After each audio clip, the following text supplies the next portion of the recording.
depende de qual autismo você está falando. Muitas vezes a gente pensa no transtorno do espectro do autismo como uma coisa única, né? E o autismo, ele é uma miríade de transtornos, ele é um conjunto enorme de transtornos que tem alguns pontos em comum, alguns pontos que envolvem transtornos do comportamento, alguns comportamentos que todos esses autismos vão ter. Mas quando a gente fala de autismo, a gente está falando de um número muito grande de transtornos que ainda nesse momento do desenvolvimento da neurociência, a gente está com dificuldade de separar. Então a gente separou grandes pedaços, né? Então a gente separou no autismo leve, no nível 1, no nível 2, no nível 3, no antigo Asperger, mas isso é muito elementar ainda.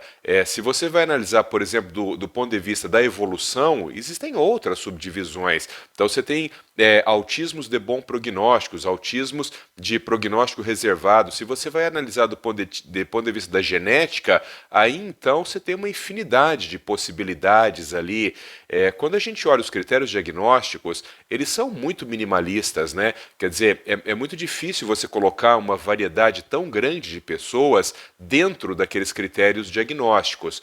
O fato é que quando você vai analisar o transtorno do espectro do autismo sob essa perspectiva etiológica, sob a perspectiva da causa, essa é a minha pergunta, de qual autismo você está falando. Porque se você estiver falando desse autismo idiopático, desse autismo clássico, a gente vai dizer assim, a imensa maioria deste autismo, ele é de natureza genética. Então a gente sabe, 97, 96, 97% deste tipo de autismo é de natureza genética. Algumas vão ser identificadas, outras não, mas existe ali um conjunto de genes, geralmente são muitos genes de menor efeito, esses genes eles se juntam e aí eles dão um fenótipo que é do transtorno do espectro do autismo. Então, se é deste autismo que você está dizendo, a imensa maioria é genético. Agora, você pode estar falando de um outro autismo, que é o autismo que ele é secundário a uma lesão cerebral. Porque perceba que os critérios diagnósticos lá do livro, do DSM-5, eles não falam nada disso. Eles dizem assim, para você estar no transtorno do espectro do autismo, você tem que cumprir tais critérios. Tal. Se você pergunta aquilo e a pessoa tem, ela está dentro do transtorno do espectro do autismo. Agora, se o que levou ela a ter aquela sintomatologia comportamental foi, por exemplo, uma questão lesional, ela não deixa de ser autista. Então, simplesmente a causa é outra. E nesse caso, a etiologia do autismo ela é infindável, é impossível dar essa resposta. Porque, veja, o indivíduo pode ter...